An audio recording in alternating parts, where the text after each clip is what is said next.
உங்க 2 பேருக்கும் நான் விவாகரத்து கொடுக்குறேன். டைவர்ஸ் ஆச்சுன்னு சொன்னாங்க.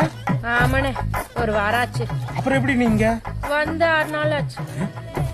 டைவர்ஸ் வாங்கின மறுநாளே ஒரு மாதிரியா இருந்துச்சு. அழுகையா வருது. அவனை விட்டு 3 மாசம் பிரிஞ்சிருந்தாலும் ஏதோ ஒரு நாள் நம்ம புருஷன் வந்துருவான்னு ரொம்ப தெனாவட்டா இருந்தேன். இனிமே அவன் என் புருஷன் இல்லையா நினைச்சு கூட பார்க்க முடியலன்னு. அழுதுகிட்டே போன அடிக்கிறேன். ஒரே ரிங்ல எடுத்துட்டான். என்னை விட்டுட்டு போயிட்டே இல்லடா அப்படின்னு நான் ஓன்னு அழுகுறேன்.